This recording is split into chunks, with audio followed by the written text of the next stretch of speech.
By looking at a foundation, you can really learn quite a lot about the people who built it. Even if years ago the superstructure that was built upon it is gone, how they started the project tells us a lot about who they were and what they valued. To be an archaeologist is really, in many ways, to be a person who studies foundations. Most of what's left, buried beneath the sands of time in the world today, with the exclusion of things like the pyramids and the Great Sphinx in Egypt, are simply foundations of once grand buildings, huge colosseums, long since destroyed. Some of them were destroyed by invading armies, others just by the natural decaying process of time. Maybe the reason why foundations tell us so much about a people is that by looking at a foundation, you can see exactly what it is that the people valued. For instance, Herod the Great was a great builder and built a lot of prominent things throughout the land of Israel. One of the most interesting things that you can see today are the foundation stones of the temple retaining wall that Herod built. While a lot of times people talk about the absolute scale and size of the stones that went into building the pyramids, which are fantastic, the Egyptians were not the only builders who went to extraordinary lengths to make sure that their buildings had a firm foundation. Today, you can tunnel beneath the walls of the city of Jerusalem, in a sense, going in through an entrance by the Wailing Wall, and walk alongside some of the original foundation stones for the mighty works that are still partially there today above. And the size and scale of those stones are absolutely unbelievable. They're enormous. They were enormous because Herod knew in his vision that he was going to build something absolutely massive and enormous on top of those stones. And in order for that building that he wanted to build to survive the test of time, he knew that a foundation would have to be absolutely a necessity. There's other places that you can go in Israel and see some pretty fantastic things. One of my favorite places is kind of a off the site sort of place. At least it wasn't on my radar before I went to Israel, Beth Shan. Beth Shan is today a ruins. At one point in time, not too long ago, it was a farmer's field. He was out doing some field work when his tractor hit a stone, and he took a look at it and realized that stone was kind of a long stone. It was actually a pillar. He contacted the Department of Archaeology, the Bureau of Archaeology in Israel, and they began a multi-year and expansive unearthing project of the ruins of the city of Beth Shan. And it's something to behold. It was a Roman era construction, but buildings and colosseums and amphitheaters and temples, absolutely everything that you think of as classic Roman architecture. Today it's all in ruins. In ruins because it was built in an area susceptible to powerful earthquakes, and at some point in time a powerful earthquake swept over the area and completely destroyed the city, and it was just left covered up and forgotten. You know, the thing about a foundation is that, well, it's not very exciting, really, is it? It's oftentimes buried deep beneath the ground. And no one appreciates a foundation for its aesthetic beauty or architectural genius. No, those things are given to the things that we build on top of foundations. But without a suitable foundation, anything that we choose to build will fail. Actually, there is a lot of work that goes into a properly prepared foundation before anything can be built on it. First, the land has to be cleared, and the old topsoil and subpar building material has to be scraped aside. Sometimes you dig a tremendous hole just to get down to good starting material. And then there's fill dirt that's hauled in, many truckloads oftentimes, like for the slab behind me. And that's filled in and then compacted and then tested to make sure that it's to the proper grade. Form boards are set, rebar is put down, wire, plumbing, electrical, So many things happen long before the cement trucks arrive. And then there's the work of actually pouring the slab itself, the pouring in the cement, the screeding it off, the floating it into place. Then there's the troweling, either by hand or with a machine. All of that happens before the first stick of wood can be put on top of that foundation or that slab. And life is a lot like that as well. So much goes into building a foundation for our lives before we can ever begin to build on it. And sometimes we don't appreciate how much is actually under the soil because we weren't there to see it go into place. When this building is completed behind me, very few people will probably ever notice the amount of work that the laborers put in to making sure that the foundation was suitable. But without their efforts, no matter what's built on top of it, it won't last in the long haul. We often don't take time to notice a foundation, but we do notice what's built on that foundation. And Jesus understood that, well, all of us are susceptible to discounting the importance of a foundation in our own lives. What is it that your life, that my life is actually built upon? Is it something that's going to be able to stand the stress of time, or will it collapse? We don't often appreciate a foundation until it's stressed, until the storm winds begin to blow, until the earthquakes begin to shake the earth. And it's at that moment that we sit back and either are appreciative for a strong foundation, or we're very sad that we didn't build a better one. Matthew, the 7th chapter, is a brilliant bit of Jesus' teaching. And in it, he deals with a lot of themes that are very timely for us to explore today. And maybe this week it would be a great time for you to grab the Bible and just read through Matthew, the 7th chapter. Because Jesus asks all of us some difficult questions. In the middle of the chapter or so, he stops and he says, "Ask and you will receive, seek and you will find, knock and the door will be opened to you." And it begs a question of us, am I really seeking God? Am I investing the time that I should in my relationship with God? And that goes for this time, but really any time. And then Jesus moves on. He talks about the wide and the narrow gates. He says there's easy way and there's a hard way. And a lot of people choose the easy way. A lot of people sometimes resist that harder, narrower gate because through that narrow gate, we have to leave some things behind. Through that narrow gate, sometimes we have to jettison some relationships. We have to turn loose of some possessions or some baggage that we maybe have become rather fond of. And then Jesus goes on and he talks about true and false prophets. And he said there's people in the world that are speaking truth and there's people in the world that aren't speaking the truth. And that we have to test the prophets, test what people are telling us, not just believe somebody because they have a way with words or they're good at telling the story. And it's against that backdrop that we find Matthew the 7th chapter, around verses 24 through 29. Jesus tells a parable that you've probably heard before, but we're going to take a look at today. It's often referenced in most Bibles as the parable of the wise and foolish builders. But in reality, it's a parable of two foundations. One foundation that survives, and one foundation that fails the one who built upon it. It's against the backdrop of Matthew 7, verse 21, where Jesus says, "Not everyone who says to me, 'Lord, Lord,' will enter the kingdom of heaven, but the one who does the will of my Father." It's against that backdrop that the story of the wise and foolish builders, or the good and poor foundation, is actually set. Jesus said that there's a lot of people that's going to come to him in the day of judgment and say, "Hey, didn't we do great things in your name? Didn't we make you famous?" And Jesus will say to them, "Depart from me, I never knew you." I find that to be one of the most heavy and troubling passages in all of the New Testament. And it's right after that that Jesus shares this story about building our spiritual house. Let's read together. Matthew 7 and verse 24.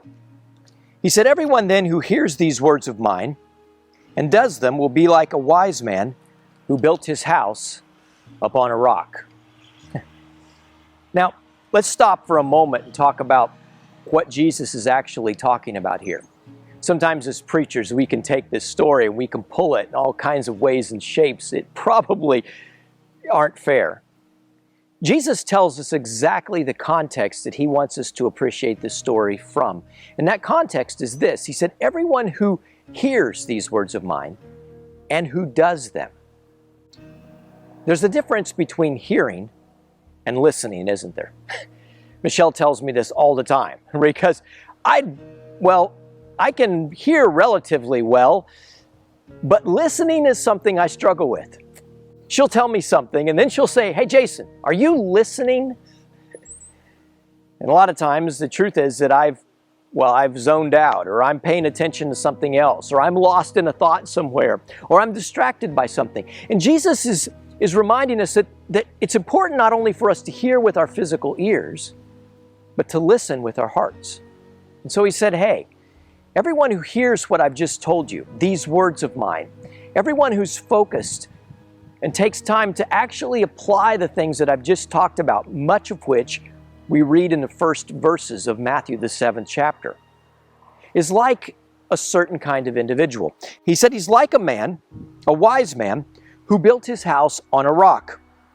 And the rain fell, and the floods came, and the winds blew, and they beat against the house, but it did not fall because it had been founded on a rock.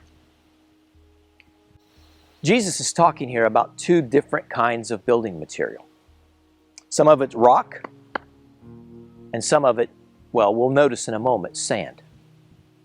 And there's a really big difference in building in these two kinds of material, isn't there? On one hand, rock is firm and unmovable. It's rough. It's unyielding. In order to build a house on a rock, we're going to probably have to climb and haul materials. We're going to have to employ chisels and hammers. We're going to have to break and shape that rock, and all of that is time-consuming and backbreaking. But it's absolutely essential, isn't it? Consider a modern building project. If we don't have the proper foundation, we can get in a lot of trouble. Building on the rock is not something that's particularly easy for us. But Jesus said that a wise man chooses that course of action. Now in his story, he goes on to talk about another kind of building plan. What it's like to build on the sand. While sand is much easier to build in, Jesus comes back and he says that people who choose to build in sand, he describes them differently. He says, but everyone who hears these words of mine and does not do them, he is like a foolish man who built his house on the sand. Once again, I just want to pause and point out to you that Jesus is talking specifically about something that most of us are not good about hearing and then doing. You can know all about a subject, but if you're not doing what needs to be done, Jesus in essence is saying you're wasting your time. You can know what God's plan and purpose for you is spiritually, but if you're not living out the plan and purpose that God reveals to us in His Word, consider what Jesus says about this second guy. Everyone who hears these words of mine and does not do them is like the foolish man who built his house on the sand. And the rain fell, and the floods came, and the winds beat against that house, and great was the fall of it. In a lot of ways, I like to build on sand. You go to the beach, you've probably done that too. It's easy to build on sand. There's no chisels or hammers involved. There's no steep path in getting to it. No, you just grab a few tools, throw some things together, spread it out with a garden rake. It's easy to dig in sand, right? You can dig with a plastic shovel and plant the corner posts for your house. And it's fun to be in the places where sand normally is, because normally sand is on a beach. And who wouldn't want a beachfront home? Unless there's a hurricane blowing in. Unless there's a storm coming. And then your choice of location, and more importantly, the foundation that your house spiritually is built on, begins to really matter.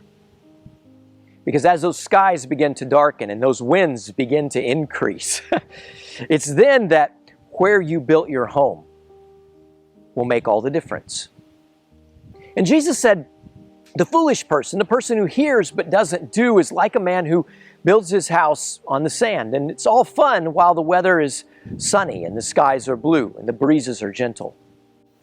But when the hard rain begins to hit, when the skies begin to darken and the winds begin to blow, it's at that point that the foundation of our houses really gets challenged. What have we built our houses on? What is the foundation of your life or of mine? Have we chosen the easy path of sand where it's a lot of fun and there's a lot of other people around that have kind of chosen that same path as we have, and we're living in a whole community of people that are just having fun on the beach of life? Or have we made the wise choice to climb that mountain, to carve down into that rock, to listen and to do what it is that God has called us to do, to put into practice the principles that He outlines in Matthew 7 and elsewhere throughout the Gospels and the New Testament, to not just hear the Word, but as Scripture says, to be doers as well. The Bible says if we just hear the Word, but we don't do the Word, we deceive ourselves, and the truth isn't in us. You know, it's easy for me to hear somebody say something. It's easy for me to read something from the Bible and to internalize it. I might even understand what it says. But typically for me, it becomes much harder for me to apply the things that Jesus says. When Jesus calls on me to forgive my brother, even though he's wronged me multiple times. When Jesus calls on me to speak truthfully, when maybe hedging that truth would be so much more convenient and comfortable. I could build on the sand, or I can choose to build on the rock. The rock will require a lot more investment. The rock is going to require that I have bloody knuckles and sore feet and a tired back, because the effort of building there is, well, much more than building on the sand. On the sand, I can finish my house quickly, and I can get my teal blue Adirondack chair and drag it out front. I can curl my toes in that soft, pliable sand, and I can watch the waves roll in from the ocean. Sounds so much better, doesn't it? Well, until the storms come. And guys, storms will come. Life will challenge us.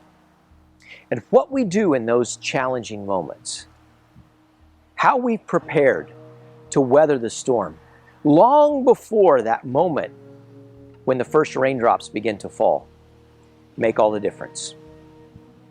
You know the story of Noah. You know it's a story of God providing. But it's also a story of a man who heard the words of God and did them. God came to Noah and said, Noah, you're one of the only righteous people left in the world. I want to save you and your family. So I want you to build a gigantic boat. And it's against that backdrop that this story in the book of Genesis begins. Noah builds a gigantic boat. As far as we know, humans weren't really sailing. They had never seen rain. Everything that God said seemed so foreign. And yet, Noah believed God and began to build the boat. And finally, one day, God said, it's time to go in your boat, Noah, and I'm going to send you two of every kind of animal. And I've just got to imagine that Noah's friends and neighbors and family looked at him and said, what is this guy doing? As he pinned up thousands of animals inside of this relatively small boat, provisions for a long and extended stay, and then he and his own family went into this boat with the door open. The Bible says that God would shut that door, and then the raindrops would begin to fall. You know, it's at that moment that I bet a lot of people became believers. A lot of people in that 100 years or so that Noah preached, who had ignored his messages and mocked his teachings. A lot of people who talked over dinner about the crazy guy who's building this gigantic thing that he calls an ark. All of a sudden became believers. But it was too late. They had heard the words, but they had not put them into practice. Noah, he heard the words, believed them, and did something about it. I hope all of us are wise men, wise builders, wise in choosing a foundation for our lives. That we look at the words of Jesus in the text of Scripture and we say, it's on that I will base my foundation. And if maybe we've been foolish up until this point, there's still time. There's still time for us to fold up the easy chair and to get about the hard work of building our foundation for our lives and for our families' lives on something that will last, no matter what life will throw at us.